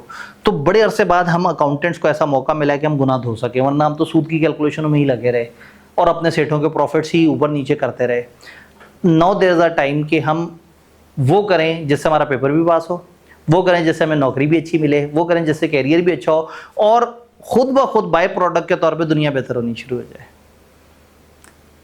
मैं पिछले पूरे सेशन एक जुमला कहता रहा हूँ, मैं अभी भी बड़े फख्र से कहूँगा, ये पेपर जो आप लोग पढ़ रहे हैं, मेरा इस पूरी क्लास का एंड ऑफ सेशन तक जो सबसे छोटा ऑब्जेक्टिव है वो ये है कि आप लोगों का पेपर पास हो जाए। ये मेरा सबसे छोटा ऑब्जेक्टिव है इस क्लास का। उससे ऊपर का ऑब्जेक्टिव ये है कि आपको सस्टेनेबिलिटी के बारे में इतनी गाइडेंस मिल जाए, आप सस्टेनेबिलिटी के बारे में इतना ज़्यादा एजुकेट हो जाएं कि आप सस्टेनेबिलिटी की प्रैक्टिसेस को देखें भी, इसकी क्वालिफिकेशंस को भी देखना शुरू कर दें, ये काम भी शुरू कर दें और आप अपने आप को ज़्यादा जॉबेबल बनाएं। उससे ऊपर का ऑब्जेक्टिव ये है कि आप लोग कल को सस्टेनेबिलिटी की एक ईमानदार सर्विस दें, एश्योरेंस की, ताकि आप लोगों को बताएं कि वो अपनी प्रैक्टिसेस सही कर रहे हैं नहीं कर रहे। और इन सबसे ऊपर जो ऑब्जेक्टिव है वो ये है कि दुनिया बेहतर हो जाए, आप खुद एक अच्छे इंसान हो जाएं। जब आप मेरे से अच्छी अच्छी बातें सुनेंगे तो आप कल को अपने नीचे वाले लोगों के साथ बुरा नहीं करेंगे। कल को आप गाड़ी के बाहर हाथ निकाल के कचरा फेंकते हुए सोचेंगे कि नहीं मुझे ऐसा नहीं करना चाहिए। कल को कोई चीज़ खरीदते हुए आप सोचेंगे कि यार थोड़े से पैसे लेके अगर वो चीज़ खरीद ली जाए तो वो ज़्यादा इन्वायरमेंट फ्रेंडली है। आप खुद बेहतर होंगे, आप अपने आसपास के लोगों को बेहतर करेंगे, आप जिन इदारों में जाएंगे आप उनको बेहतर करेंगे और अल्टीमेटली आप पूरी दुनिया की मदद कर रहे होंगे इस ग्लोबल इशू को लेके जो सस्टेनेबिलिटी का इस वक्त आया हुआ है। ये हो गया ओवरऑल बात, ओवरऑल मसले। अब आते हैं हम अपने मसले पे। हमारा मसला ये है कि इस वक्त दुनिया समाज तो अपनी जगह है, हमने पेपर भी तो पास करना है। तो what are main issues with SRA, sustainability reporting and assurance का जो पेपर है, इसके मेन इश्यूज क्या हैं? बेसिकली इसमें हमने समझना है कि इसमें अंडरस्टैंडिंग का क्या मामला है, टॉपिक आइडेंटिफिकेशन, सिलेक्टेड क्राइमिंग किस तरह से है, यानी कि ये जो सब्जेक्ट है इसका क्या मिजाज है, इसके सिलेबस में कौन सी चीज़ें हैं, इसमें कितना पढ़ना है, कितना रट्टा लगाना है, हमने आंसर लिखने कैसे हैं, कौन कौन सी चीज़ें सिलेक्टेड क्राइम करनी है, स्टैंडर्ड्स की मिक्सिंग कैसे होगी और इसके आसपास पड़ोस में इतने भारी भारी सब्जेक्ट हैं, इस बेचारे का बनेगा क्या। इसके लेफ्ट राइट पे CFAP 1 और 2, रिपोर्टिंग का पेपर और कॉर्पोरेट लॉ का पेपर, भारी पेपर। इसके फ़ौरन साथ SBF का पेपर, BFD पुराना नाम, वो भी अच्छा तगड़ा पेपर। तो ये बेचारा जो है ना वो अकेला ऐसी जगह पे है कि इसके साथ नॉर्मली को बड़ा पेपर होता है और लोग उस बड़े पेपर को देख रहे होते हैं, उस बेचारे की बारी नहीं आती। तो थ्रू आउट द क्लासेस हम इन प्रॉब्लम्स को रिजॉल्व करेंगे कि हमने अंडरस्टैंडिंग किस तरह से बनानी है। मैं पूरा सेशन इस नियत से नहीं पढ़ाऊंगा कि आपने रट्टा मारना है, इस नियत से पढ़ाऊंगा कि आपको चीज़ों की समझ आनी चाहिए, अंडरस्टैंडिंग हो, और आप देख सकें कि हमने किस किस तरह से लेके चलना है। इसका अगला मसला, कौन सी बुक चूज़ की जाए। जब आईकैप में सस्टेनेबिलिटी का पेपर आया तो वी वर वेरी एक्साइटेड कि आईकैप एक बड़ी कंप्रीहेंसिव सी किताब देगा और लोग उसको फॉलो करेंगे। वो एक सस्टेनेबिलिटी नया टॉपिक था, नए स्टैंडर्ड थे। आईकैप ने जब किताब बनाने का बजट सोचा तो 40-50 लाख रुपए उन्हें लगा के लग जाएंगे। उन्होंने सोचा करते ही नहीं है, मार्केट में कुछ जज्बाती लोग मौजूद हैं, वो खुद ही से मेहनत कर लेंगे। तो आईकैप ने क्या किया, एक सीरीज ऑफ स्टैंडर्ड्स दे दी है कि ये स्टैंडर्ड्स हैं और ये हम लोग आपको सॉफ्ट में अवेलेबल कर रहे हैं, इसमें से आपका पेपर आएगा। तो फिर क्या हुआ, उन स्टैंडर्ड्स को पकड़ के मुख्तलिफ लोगों ने उस पर काम किया। तो अल्लाह का शुक्र है कि पिछले सेशन में सबसे ज़्यादा जो सेल होने वाली किताब है वो मेरी किताब थी। वही self interest self review thread भी है इस जुमले में, लेकिन तकरीबन वो 2000 से ज़्यादा उसकी कॉपी सेल हुई। तो मैंने इस चीज़ को चैलेंज के तौर पे लिया है, क्योंकि कॉर्पोरेट लॉ भी एक और पेपर है जहाँ आईकैप ने किताब नहीं दी और वहाँ पे फिर मेरी किताब सोर्स बुक के तौर पे 15 साल से ऊपर हो गए, अल्लाह का शुक्र है चल रही है। तो मैंने फिर इसको चैलेंज के तौर पे लिया है कि मुझे एक ऐसी किताब बनानी है जो स्मार्ट भी हो, ज़्यादा बोरिंग भी ना हो, कंप्लीटनेस भी इंश्योर हो, सवालों की भी प्रैक्टिस हो, एक ऐसा सब्जेक्ट जिसमें आज तक आईकैप का कोई सवाल भी नहीं आया, हम उसके ऊपर वर्किंग करें। तो लास्ट सेशन बड़ी थॉरो, एक बड़ी कंप्रीहेंसिव किताब बन गई और इस सेशन हमारे सिलेबस में कोई चेंज नहीं है, तो वो किताब इस वक्त भी वैलिड है। तो इसमें मेरी किताब जो है वो सस्टेनेबिलिटी के ऊपर बड़ी मुनासिब कीमत, क्योंकि फिर अगला वो ये भी होता है कि उसकी कीमत भी कम हो, उसके पेजेस भी कम हो। तो मैंने उस किताब में कोशिश की है कि जहाँ जहाँ उसके पेज बच सकें तो कुछ चीज़ों के QR कोड दे दिए जो सॉफ्ट में मटेरियल रख दिया, एडिशनल मटेरियल जो वन टाइम पढ़ने वाला है, और जो बार बार पढ़ने वाली चीज़ें वो किताब में डाल दी हैं। इसी तरह से हर चैप्टर के एंड पे 3 सवाल फिजिकली किताब में छाप दिए सोल्यूशन समेत, और एडिशनली मजीद अगर प्रैक्टिस करनी है तो 5 इजाफी सवाल सॉफ्ट QR कोड लिंक में डाल दिया। लोग वहाँ जाएंगे तो वहाँ उन्हें सवाल पढ़े हुए मिल जाएंगे। तो कौन सी बुक इस वक्त रेलेवेंट है, आईकैप हमें ओपन बुक की एक्सेस देगा, पेपर में हम ओपन कर सकते हैं स्टैंडर्ड्स, लेकिन एक सोर्स बुक मौजूद होगी तो उससे काफ़ी हेल्प हो जाएगी। तो मेरी एक छोटी सी किताब है जो बुक शॉप से भी मिल जाएगी, कहीं से भी मिल जाएगी। आप उनसे कह सकते हैं कि जी मुझे सस्टेनेबिलिटी की किताब चाहिए, वो किताब आप लोगों को फ्री में भी मिल जाएगी। जब आप एडमिशन लेंगे तो आपको एक व्हाट्सएप ग्रुप में डाला जाएगा। जब क्लासेस प्रॉपर तरीके से चल पड़ेंगी तो व्हाट्सएप ग्रुप की डिस्क्रिप्शन में मेरी किताब की सॉफ्ट कॉपी मौजूद होगी। ये तो बहुत अच्छी बात है कि सस्टेनेबिलिटी के लिए हम पढ़ रहे हैं और हम किताब की सॉफ्ट कॉपी यूज़ करें, फिजिकल यूज़ ना करें, तो ये तो बड़ा अच्छा है, इन्वायरमेंट फ्रेंडली है। लेकिन अगर आपकी आदत बनी हुई है किताब यूज़ करने की, तो मैंने कोशिश की है कि वो इतनी बल्कि इतनी लंबी चौड़ी किताब ना हो। और रिसेंट पेपर सारा का सारा अल्लाह का शुक्र है किताब से कवर भी हुआ है, और किताब मैंने सिलेबस से थोड़ी सी ज़्यादा ही रखी थी, कुछ बातें एहतियातन भी उसमें डाली हुई थी। अगला मसला, कंप्यूटर बेस्ड एग्जाम को कैसे टैकल करें। यहाँ जो पेपर हमारा आता है, हम जाते हैं, कंप्यूटर होता है, कंप्यूटर के ऊपर हम चीज़ें टाइप करते हैं, हम अपना लैपटॉप साथ लेके जा रहे होते हैं और वहाँ पे सवाल जवाब जो भी आते हैं। तो अगर CFAP का पहली दफ़ा पेपर दे रहे हैं तो फिर तो वो सेशन बहुत इंपॉर्टेंट है। और अगर आपने से पहले कोई पेपर दिया हुआ है तो समहाउ कुछ चीज़ें आपको पता है, बस आपको ये पता होना चाहिए कि हमें कौन कौन सा स्टैंडर्ड सॉफ्ट में किस तरह से मिलेगा। तो हम सेशन के बीच में इसकी प्रैक्टिस करेंगे कि कंप्यूटर बेस्ड एग्जाम को हमने किस तरह से टैकल करना है। तो ये आज का हमारा टारगेट नहीं है, लेकिन इसके ऊपर मैं आपको गाइडेंसेस दूंगा, कुछ सेशंस रखूंगा। हमने क्या किया था, कुछ अपने टेस्ट इस तरह से किए थे कि लोग आके आईकैप वाले ही इन्वायरमेंट में टाइप करते थे, उसके स्क्रीनशॉट हमें भेजते थे, फिर हम उनको चेक करके भेज रहे होते थे। सिलेबस, हमारा सिलेबस क्या है, सिलेबस के बेसिकली 3 एरियाज है।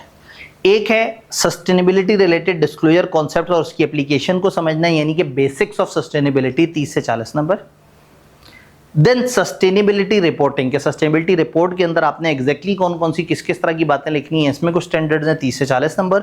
और फिर अश्योरेंस रिलेटेड कंसिडरेशन 25 से 35 नंबर। बेसिकली इस एरिया को मैं कहता हूँ IFRS S1 और बेसिक कॉन्सेप्ट्स 30 से 40 नंबर। अब वो बड़ा थोड़ा सा है, IFRS S1 देखेंगे तो गिनती के सफ़ों में ख़त्म हो जाएगा और आईकैप ने 30-40 नंबर पूरे करने हैं। तो यहाँ लॉजिकल डिबेट बड़ी इंपॉर्टेंट है, लॉजिकली समझ आया वो और आप लिख सकें तो वो सबसे मज़ेदारी वाली बात है। दूसरा, सस्टेनेबिलिटी रिपोर्टिंग के अंदर एक IFRS S2 है जो कि क्लाइमेट रिलेटेड डिस्क्लोजर एग्जैक्टली बताता है कि आपने क्या क्या डिस्क्लोज करने हैं।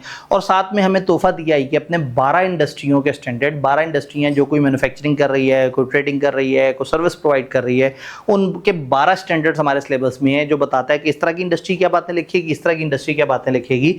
जब हम वहाँ पहुँचेंगे तो हम इतने साउंड हो चुके हुए होंगे कि हम खुद से गेस कर रहे होंगे कि वहाँ क्या क्या बातें लिखी हैं। तीसरा, इसके अंदर दो बड़े टॉपिक हैं, अश्योरेंस का स्टैंडर्ड और एथिक्स। आईकैप का code of ethics for sustainability, ICAP इसी तरह से आईफेक के जो मुख्तलिफ तरह की एश्योरेंस की बॉडी है IASB, उसने एश्योरेंस से रिलेटेड जो बातें की हुई हैं वो यहाँ पे मौजूद हैं। तो ये एश्योरेंस और कोड ऑफ एथिक्स 25 से 35 नंबर, IFRS S2 और 12 SASB के स्टैंडर्ड इधर, और IFRS S1 और लॉजिक यहाँ पे। तो तकरीबन आधा पेपर ऐसा है जो गिनती के 20 सफ़े आपको पता हो और आपको लिखने आता हो तो आप कर सकते हैं, और रिमेनिंग आधे के लिए अच्छी खासी जद्दोजहद है। खासतौर पे ये 25 से 35 नंबर के लिए कोड ऑफ एथिक्स तकरीबन 250 सफ़े का डॉक्यूमेंट है, और एश्योरेंस वाला स्टैंडर्ड भी 225 सफ़े का डॉक्यूमेंट है। तो यहाँ पे डेप्थ ज़रा ज़्यादा है। हम यहाँ एंड पे जाते हैं और एंड पे फिर हम जो है वो कोशिश करते हैं कि हम लॉजिकली सारा समझ लें, और किताब को देखते हुए, स्टैंडर्ड को देखते हुए हम थोड़ी सी सिलेक्टिव वर्किंग कर लेते हैं।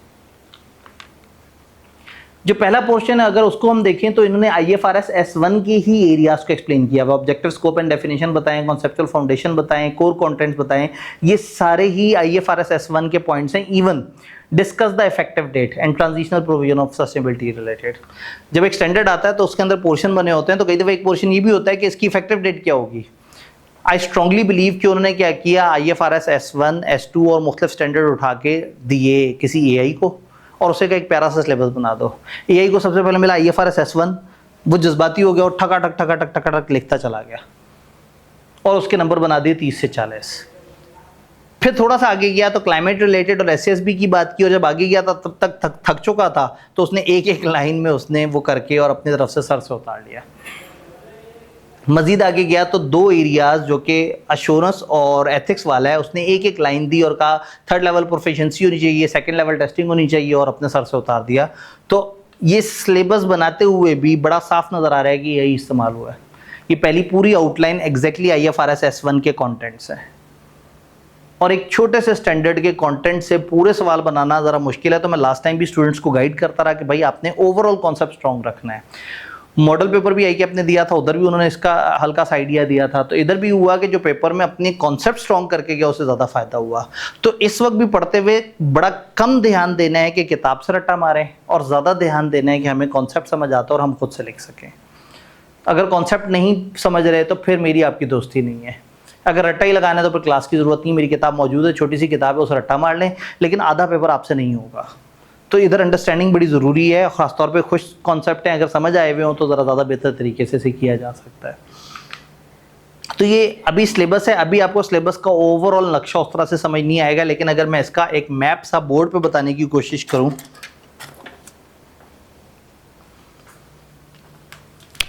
तो बेसिकली 30 से 40 नंबर, 30 से 40 नंबर, और 25 से 35 नंबर।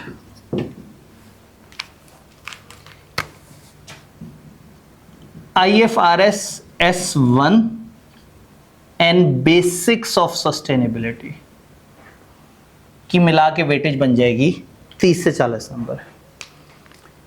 IFRS S2 और SASB के स्टैंडर्ड्स की मिला के वेटेज बन जाएगी 30 से 40। कोड ऑफ एथिक्स और एश्योरेंस, इनकी मिला के वेटेज बन जाएगी 25 से 35। तो टेक्निकली हमारे सिलेबस में 6 एरियाज हैं। S1 basics of sustainability, S2 SASB के standards, code of ethics, assurance. इसमें सबसे बड़ा कोड ऑफ एथिक्स है, फिर एश्योरेंस है, फिर SASB के स्टैंडर्ड्स हैं, फिर ये और फिर ये, तो रिवर्स है।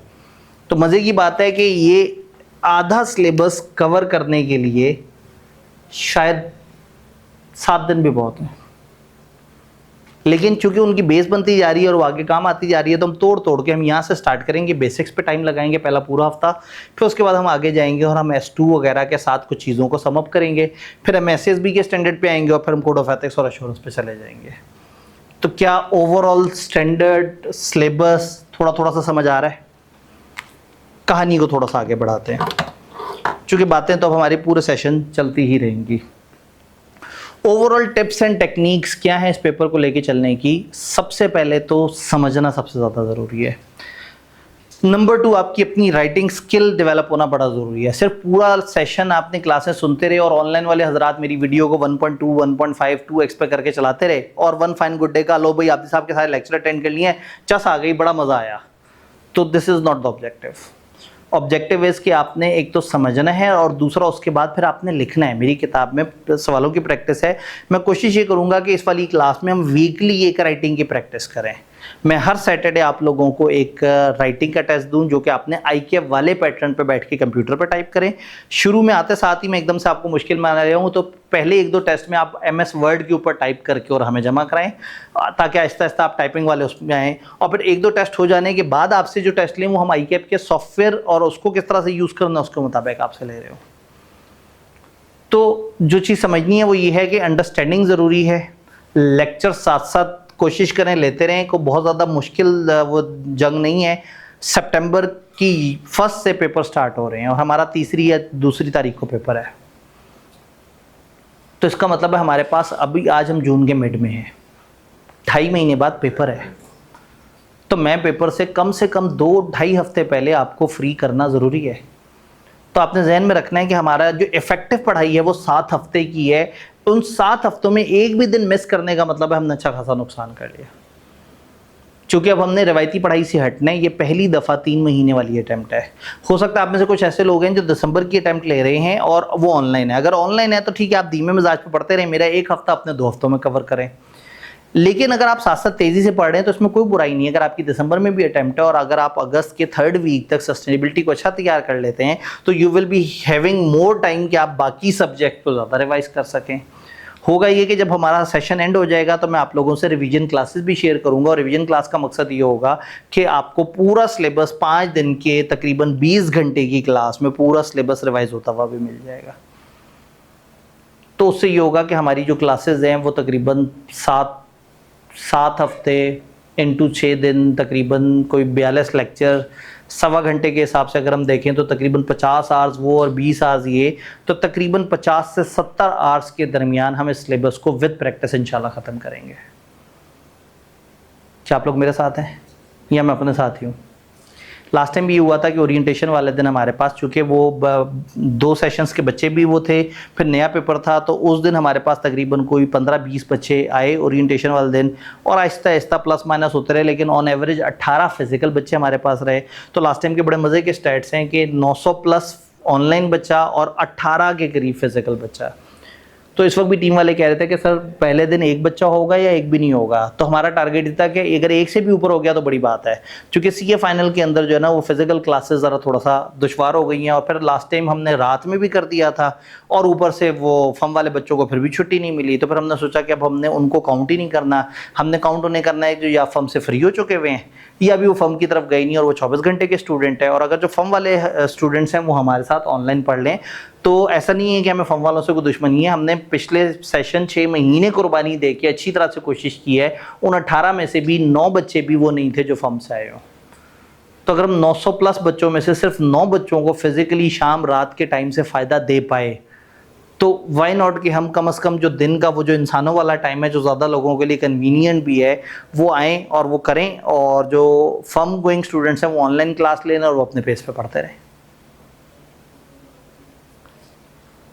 तो अगर मैं फाइनल कंक्लूजन वगैरह की बात करूं तो understanding is a must, self responsibility बड़ी ज़रूरी है। CA फाइनल में जब आप कहते हैं कि हाँ ठीक है मैंने सर की क्लास अटेंड कर ली थी, कोई मसला नहीं, मुझे सब समझ आ गया है, जब तक आप रिस्पॉन्सिबिलिटी अपने आप की नहीं लेंगे तब तक बात नहीं बनेगी।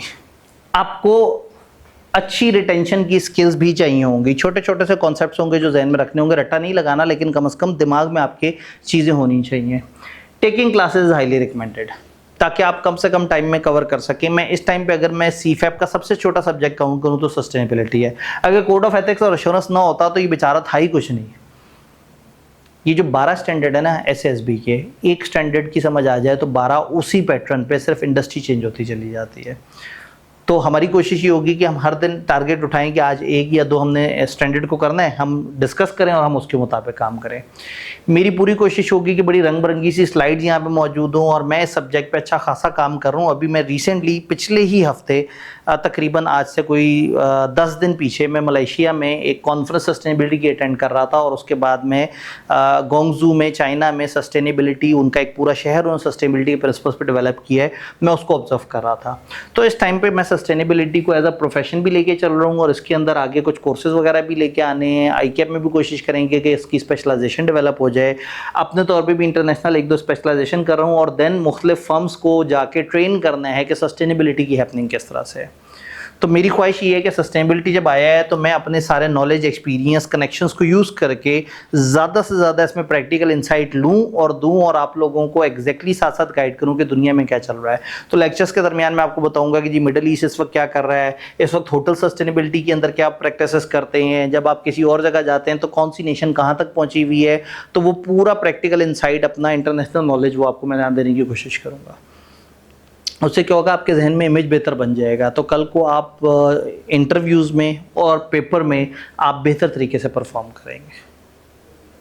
कोई सवाल, कोई कन्फ्यूजन, कोई परेशानी, आपको पता है आप कभी भी सवाल जो ऑनलाइन भी देख रहे हैं वो भी मेरे पास ईमेल atifabdifc@gmail.com पे आप ईमेल करके भी मेरे से सवाल पूछ सकते हैं।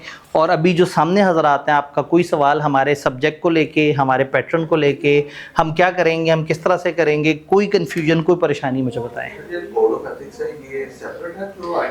जो कोड ऑफ एथिक्स है क्या वो सेपरेट है? बहुत अच्छा सवाल है। CFEP 6 अगर किसी ने पढ़ा हुआ है ना तो ये 2 एरियाज उसके लिए हलवा है। चूंकि ICAP का कोड ऑफ एथिक्स इन्होंने पकड़ा पूरा और उसको सस्टेनेबिलिटी के हिसाब से मुशर्रफ इस्लाम कर दिया। ये नहीं क्या किया, वहाँ जिसको अकाउंटेंट बोलते थे उसको यहाँ प्रैक्टिशनर बोल दिया। तो तकरीबन 95% वही है। तो जिसने CFEP 6 ऑडिट पढ़ा हुआ है उसके लिए ये दोनों चीज़ें ऐसी हैं। ये वो वाला पूरा पोर्शन है कि अगर उसे ऑडिट आता है तो वही वाली चीज़ें में अल्फाज चेंज होना है। तो इन्होंने कोड ऑफ एथिक्स में भी ऐसे ही किया और एश्योरेंस में भी क्या किया है कि अकाउंटेंट को पकड़ के एश्योरेंस सर्विस प्रोवाइडर बना के वो सारी बातें जो वहाँ वाली थी वो यहाँ दोबारा चलाते हैं। तो ये एज है, दोनों तरह से एज है। अगर आपने CFEP 6 पढ़ा हुआ है तो फ़ायदा हो गया, नहीं पढ़ा हुआ तो यहाँ पढ़ लें, वहाँ फ़ायदा हो जाएगा। दोनों सूरतें विन-विन है। तो ये जो थर्ड वाला पोर्शन है ये ऑडिट से काफ़ी सपोर्ट हो जाता है। जी, कोई सवाल, कोई परेशानी? जैसे आपने कहा कि कॉर्पोरेशन पे बड़ी जिम्मेदारी आई होती है, इंडिविजुअल जितना भी कर ले, मैं सारी लाइफ में कितना फ्यूल बचाऊंगा। ठीक है। SpaceX वाले एक रॉकेट उड़ाते हैं तो मैं शायद हम सब पूरी लाइफ टाइम में अपना फ्यूल यूज करेंगे। बिल्कुल बिल्कुल सही है। इसको देख के आपको थोड़ा सा आप भी डिस्करेज होना शुरू हो जाते हैं कि मैं पेपर स्ट्रॉ में पी रहा हूँ, मुझे क्या फायदा हो रहा है, ये सब तो अपने प्राइवेट जेट में लेके आ रहे हैं। हाँ, अब अगेन ये प्रॉब्लम ये है कि जब हम देखते हैं कि दुनिया तो बड़ी गलत प्रैक्टिसेस कर रही है और जो है ना वो फिर हमारे उससे क्या फ़ायदा होगा, किस तरह से होगा। दुनिया जो गलत प्रैक्टिसेस कर रही है अब दुनिया उसका पे कर रही है। अब जो वो पे कर रही है, फॉर एग्जांपल अगर मैं एक फैक्ट्री लगाऊं और फैक्ट्री का धुआं निकलना ही निकलना है तो सस्टेनेबिलिटी के जो वो हैं, जो पैरोकार हैं, वो ये नहीं कह रहे कि आपने फैक्ट्री नहीं लगानी। वो कह रहे हैं आपने धुआं रिलीज़ किया, फ़र्ज़ करें धुएं ने कार्बन के यूनिट्स कंज्यूम किए 2000 यूनिट हमने मार्केट में कार्बन दे दिया।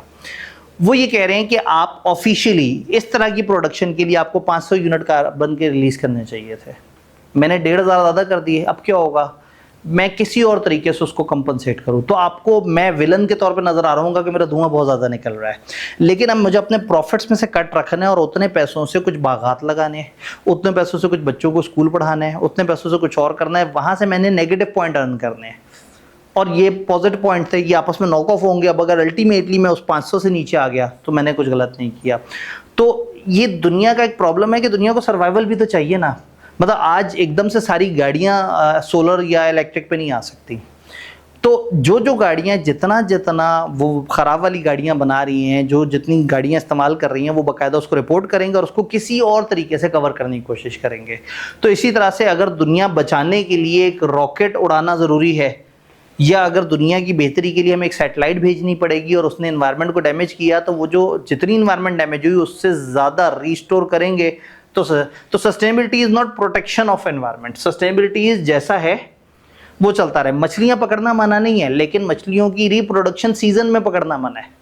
मछली पकड़ें वो रिप्रोड्यूस होकर आ जाएंगी, लेकिन रिप्रोडक्शन साइकिल उनका कम हो और आपका उन्हें पकड़ने का साइकिल ज़्यादा हो तो एनवायरनमेंट ख़राब हो गई। सस्टेनेबल रहना चाहिए। तो ऐसा नहीं है कि अब आपको कारोबार करने से कोई रोक रहा है, और ऐसा भी नहीं है कि हम कहें यार मैं जितनी, अब जैसे इतनी सस्टेनेबिलिटी की बातें में पढ़ा रहे हैं, अमेरिका ईरान जंग में सारा सत्यानाश कर गया, ठीक है। अमेरिका की साइड से देखिए तो वो कहता है मैंने दुनिया को बचाने के लिए किया, अगर मैं ईरान को ना रोकता तो ईरान ने 6 मुल्कों पे एटम बम चला देना था। वो अपने तौर पे भी कहते हैं कि जी बड़े डैमेज, जैसे हिरोशिमा नागासाकी पे भी जब वो गिराया तो उन्होंने कहा कि जी 10 मिलियन बंदे मर सकते थे, उनको बचाने के लिए 1 मिलियन बंदों की कुर्बानी दे दी। तो अंग्रेज़ कहीं ना कहीं जस्टिफिकेशन ले आते हैं। अगेन पॉइंट इज़ कि हम परफेक्ट नहीं कर सकते चीज़ों को, लेकिन हम स्टेप ले सकते हैं। और अगेन इंडिविजुअल्स के स्टेप से ज़्यादा इंपॉर्टेंट है कॉर्पोरेट के स्टेप्स, क्योंकि कॉर्पोरेट रेगुलेट होती हैं। कॉर्पोरेट अकाउंट्स बनाएंगी तो उनके कंपेटर कह देंगे गलत अकाउंट्स हैं, फिर उनकी ऑडिटिंग होगी यानी एश्योरेंस हो रही होगी। और तो इसमें अगर हम कॉर्पोरेट्स को आहिस्ता आहिस्ता कन्विंस कर लें कि आप सस्टेनेबिलिटी की तरफ आएँ और हम उसमें बीइंग प्रैक्टिशनर आ जाएँ, तो हम एक रोल प्ले कर देंगे दुनिया जो अच्छाई की तरफ कदम उठा रही है उसमें। सिर्फ थोड़ी थोड़ी सी सोचें बदलनी है, थोड़ी थोड़ी सी आदतें बदलनी है। दूसरी चीज़ ये कि पाकिस्तान में प्राइमरीली तो आई थिंक अकाउंटेंट्स की देख रहे होंगे ना, इसके लिए कुछ बॉडी होगी। जी अब अगेन पाकिस्तान में इस वक्त अकाउंटेंट्स तो इस पर काम नहीं कर रहे होंगे। पाकिस्तान में अभी तक कोई अकेली फुल फ्लेज रेगुलेट करने वाली बॉडी नहीं है, अलग अलग इदारे हैं। EPA एनवायरमेंट प्रोटेक्शन अथॉरिटी वगैरह आ गई, फिर कुछ और ऐसे है जो मजदूरों के बच्चों को देख रहा है, कोई कुछ तरह से देख रहा है।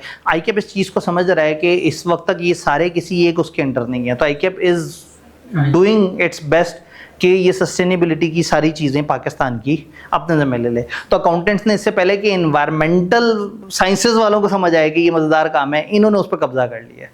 वो ऐसी है जैसे ERP की बड़ी फर्म्स IT वाली नहीं है, chartered accountant firms, which is good. इसलिए कि हम ट्रेंड हैं, हम लोग कोई भी काम कर लेते हैं। हम लोगों को जो है वो फर्मों ने मार मार के जो है वो सिखा के हमें एक पत्थर दिल इंसान बना दिया है।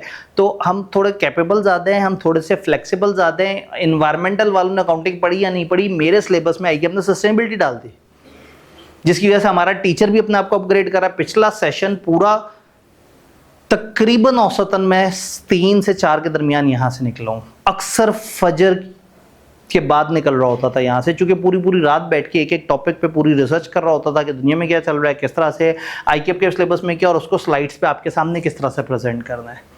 तो ये ऐसी चीज़ें ICAP जब सिलेबस में डालता है तो फिर टीचर्स भी उस पर काम करते हैं, बच्चे भी काम करते हैं, पूरी कम्युनिटी काम करती है। तो अल्टीमेटली ये एक विन विन सिचुएशन बन जाती है।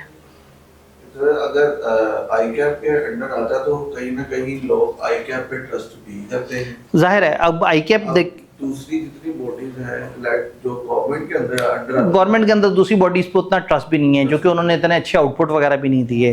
तो इस टाइम पे बहुत सारी बॉडीज़ हैं, हम एक पूरा चैप्टर पढ़ेंगे कि इंटरनेशनल और लोकल ऑर्गेनाइजेशंस इसमें कौन कौन सी हैं। आज तो पहला दिन है ना, आज तो अभी हमने गेम समझी है कि सस्टेनेबिलिटी क्या है, इस पेपर के अंदर क्या है, इससे हमारा ओवरऑल बड़ा ऑब्जेक्टिव क्या पूरा हो रहा है, इस पेपर को हमने कैसे लेके चलना है। अब कल से जब हम सस्टेनेबिलिटी पे बातें शुरू करेंगे तो बड़ी ओपन एंडेड बातें होंगी, और अच्छा है ये क्लास गुफ्तगू वाली होगी, लेकिन कोशिश करेंगे कि 1.25 घंटे के अंदर ही क्लास रहे। ऑल्दो हमारे पास क्वेश्चन है, अगली क्लास में अगर क्लैश ना हो तो हमारे पास थोड़ा बहुत क्वेश्चन आ जाएगा। बल्कि मैं आगे थोड़ा सा आगे चल पड़े हैं तो आपसे फरमाइश करूंगा कि क्या हम 3:15 क्लास कर सकते हैं। 3:15 हमारा क्लैश हो जाना था ऑडिट के साथ, लेकिन अभी देखेंगे कि एक्चुअल कौन से यूज़र हो सकता है। मैं फरमाइश करूँ आज और 2 दिन बाद पता लगे आप नहीं आ रहे, कुछ और लोग आ रहे हैं, तो तकरीबन कोई 3-4 दिन, 2-3 दिन गुजरने के बाद हम समझने की कोशिश करेंगे कि क्या ये टाइम 3:15 पे आ सकता है। तो मेरे पास क्वेश्चन ज़्यादा आ जाएगा। 1.25 घंटे हर दिन पढ़ेंगे, किसी दिन मूड हुआ तो थोड़ा ज़्यादा पढ़ लेंगे। लेकिन ये कि हम बजाय इसके कि एक दिन 2-2.5 घंटे, लास्ट टाइम 2.5 घंटे का एक सेशन होता था, मतलब एक लेक्चर होता था, तो इसको अब हमने 1.25 घंटे के उसमें डिवाइड कर दिया। तो इससे हर दिन बोर होने से पहले तक हम काफ़ी कुछ पढ़ चुके होंगे, और साथ साथ स्लाइड्स पे भी चल रहा होगा, आप भी नोट कर रहे होंगे, किताबें भी मौजूद होंगी, तो थोड़ा सा उसकी रेजोनेट ज़रा ज़्यादा कर रहा होगा। डन। ये दूसरी अटेम्प्ट है ना, ये सस्टेनेबिलिटी की अब वेरी सेकंड अटेम्प्ट आने वाली है। अभी तक आज तक सिर्फ जून में एक अटेम्प्ट हुई है, अभी तक उसके रिजल्ट्स भी नहीं आए। मैं काफ़ी एक्सपेक्ट कर रहा हूँ अपने कम से कम 2 या 3 बच्चों के मेरिट सर्टिफिकेट। अब ICAP 5 मेरिट सर्टिफिकेट बांटेगा, तो अगर हमारे बच्चे किसी ने चोरी नहीं की है या उनको वो लालच दे के अपने साथ शामिल ना किया कि हम इनाम देंगे बस तुम हमें वो करने दो, तो अगर हमने टाइम से पकड़ लिया तो I am very much confident कि 2 से 3 कम से कम मेरिट सर्टिफिकेट हमारे बच्चों के होंगे इंशाल्लाह। डन। मिलते हैं कल से आगे फिर हम और ज़्यादा अच्छी बातें शुरू कर देते हैं।